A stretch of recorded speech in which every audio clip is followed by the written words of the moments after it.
শেখ হাসিনাকে আমি অনুরোধ করব এদেশে আসার জন্য। কারণ যে ছেলেরা ওনাকে এই দেশ থেকে বিতাড়িত করছে আমরা সহকারে, আমরা ওনার কাছে মাফ চাই। কারণ ওনার সাথে আমরা অন্যায় করছি। যদি আমরা অন্যায় না করতাম তাহলে হাসিনা পালান লাগতো না। এখন যেহেতু হাসিনার সংবিধান দিয়ে এখনো রাষ্ট্র চলতেছে, তো তার উপরে আমরা কেন জুলুম করছি? তার আন্ডারে যেহেতু সংবিধান, ওই সংবিধান তো আমাদের 29 সালে নির্বাচন হবে। যে তারেক জিয়ার মামলাগুলা তারেক জিয়ার হাসিনা আবার ঢুকাই দেখ, খালেদা জিয়ার মামলাগুলা আবার ঢুকাই দেখ, যার যার মামলাগুলা আছে সব মামলা হাসিনা আসি আবার ঢুকাই দেখ। এই সংসদ অবৈধ 18 মাসের মাধ্যমে ডক্টর ইউনূসী নির্বাচন দিছে, এটা কিসের নির্বাচন? ধন্যবাদ মনির ভাইকে আমাকে সংযুক্ত করার জন্য। মতিনুর রহমান ভাইয়ের কাছে আমার একটা প্রশ্ন। বর্তমান সাংবিধানিকভাবে তারেক রহমান যে প্রধানমন্ত্রী এটা অবৈধ, মানে সাংবিধানিকভাবে। আর বিগত যে নির্বাচন হয়েছে তার স্বয়ং তারেক রহমান সালাউদ্দিন সাহেব হা বোর্ডের পক্ষে প্রচারণা চালাইছে, এই কথাটা কি সত্য? আর এখন যে সংসদে দাঁড়িয়ে বলতেছে বাংলাদেশের সাধারণ জনগণ যে 70% ভোট দিছে তারা অশিক্ষিত মূর্খ, যে হা ভোট না ভোট সম্পর্কে তাদের ধারণাই নাই। এখন মতিনুর রহমান ভাইয়ের কাছে প্রশ্ন, আপনাদের জাতীয়তাবাদী দল যে বিএনপি করে বাংলাদেশে টোটাল যত পার্সেন্ট লোক, যে তারাই কি শুধু শিক্ষিত আর 70% লোক অশিক্ষিত? বিএনপি একজন লোকও মনে হয় না হা ভোটে ভোট দিছে। বিএনপি তো 100% না ভোট দিছে, কিন্তু প্রচারণা চালাইছে হা ভোটের। কিন্তু তলে তলে। ধন্যবাদ। আপনাদের প্রশ্নই থাকেন। শামীম, আনমিউট করেন। শামীম, আনমিউট করতে হবে। মিউট আছেন ভাই, আনমিউট করেন। হ্যাঁ, আসসালামু আলাইকুম ভাই। একটা নিউজ দেখলাম যে প্রাইমারি গুলোতে নাকি সঙ্গীত শিক্ষক নিয়োগ দেওয়া হবে।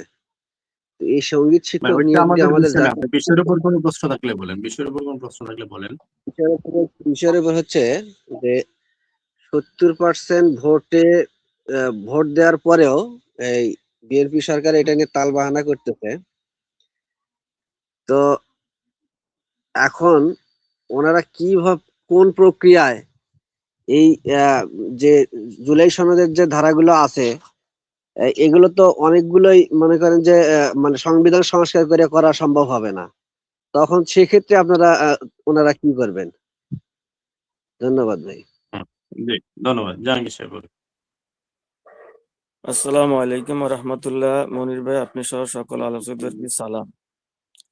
আমি আসলে মাননীয় প্রধানমন্ত্রী শেখ হাসিনাকে আমি অনুরোধ করব এদেশে আসার জন্য। কারণ যে ছেলেরা ওনাকে এই দেশ থেকে বিতাড়িত করছে আমরা সহকারে, আমরা ওনার কাছে মাফ চাই। কারণ ওনার সাথে আমরা অন্যায় করছি। যদি আমরা অন্যায় না করতাম তাহলে হাসিনা পালান লাগতো না। এখন যেহেতু হাসিনার সংবিধান দিয়ে এখনো রাষ্ট্র চলতেছে, তো তার উপরে আমরা কেন জুলুম করছি? তার আন্ডারে যেহেতু সংবিধান, ওই সংবিধান তো আমাদের 29 সালে নির্বাচন হবে। তাহলে যে সংবিধানের দোহাই দেয়, ওই সংবিধান যেহেতু আমাদের অধ্যাদেশ জারি করছে ডক্টর ইউনূস, এই সুপ্রুদি, তো সুপ্রুত দেয়া গেছে নির্বাচন প্রজ্ঞাপন জারি করছে, পাশাপাশি জুলাই সনদ প্রজ্ঞাপন জারি করছে। তাহলে এখন জুলাই প্রজ্ঞাপন বাতিল হবে, আপনার জাতীয় নির্বাচন বৈধ হবে, এটা কোন ধরনের আলামত? এটা কি? জাতি তো এই তামাশার জন্য হাসিনাকে ফাটায় নাই। এখন আমি অনুরোধ করব যে তারেক জিয়ার মামলাগুলা তারেক জিয়ার হাসিনা আবার ঢুকাই দেখ, খালেদা জিয়ার মামলাগুলা আবার ঢুকাই দেখ, যার যার মামলাগুলা আছে সব মামলা হাসিনা আসি আবার ঢুকাই দেখ। এই সংসদ অবৈধ 18 মাসের মাধ্যমে ডক্টর ইউনূসী নির্বাচন দিছে, এটা কিসের নির্বাচন?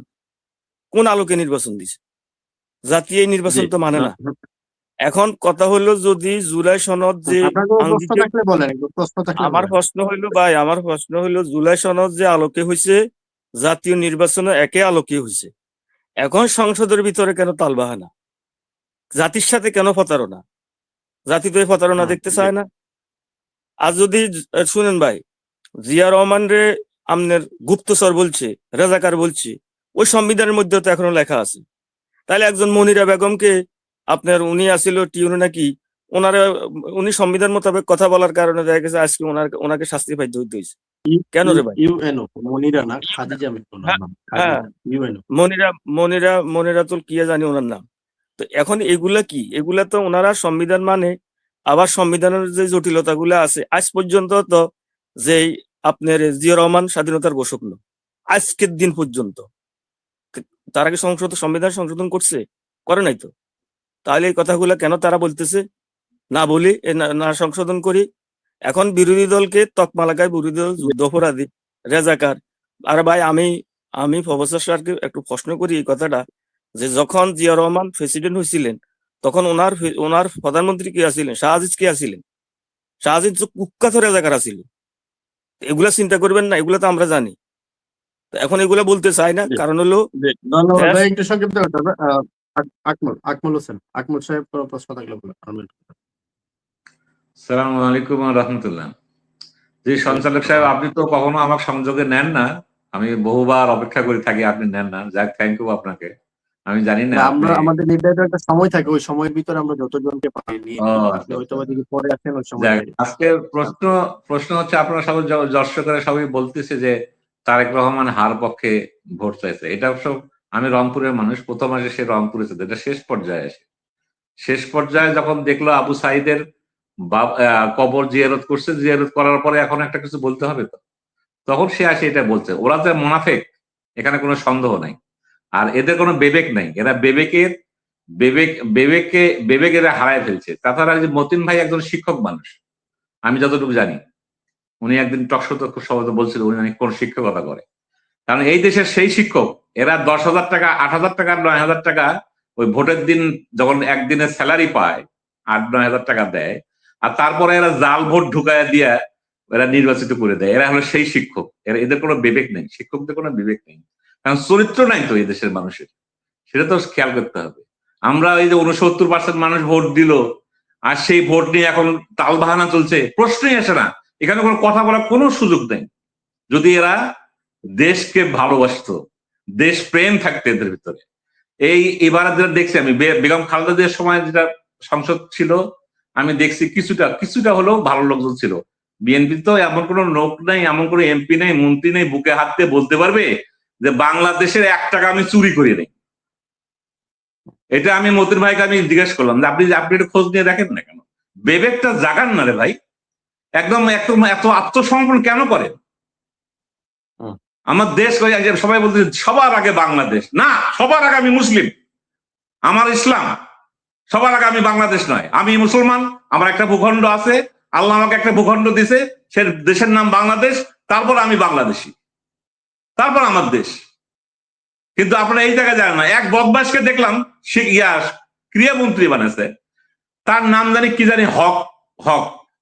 সে এক সংসদ সদস্য তাকে ইসলাম বলছে, ইসলাম, সেটা সে আবার নোটিশ করলো কেন তাকে ইসলাম বলা হলো, মানে তাই সে হক।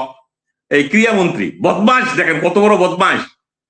এই বদমাশ লজ্জা লাগে এই সংসদ বললে আসলে হয় না। আপনার আরেকটা বিষয় বলি যে সবার আগে বাংলাদেশ, উনি যেটা বলেছেন যে অন্য যে কোনো দেশের চাইতে সবার আগে বাংলাদেশ, ওইটা বুঝিয়েছেন ধর্মের দিক দিয়ে। সেটা একটা হতে পারে না, এরা সব প্রায় শুনে আমি সবার আগে বাংলাদেশ।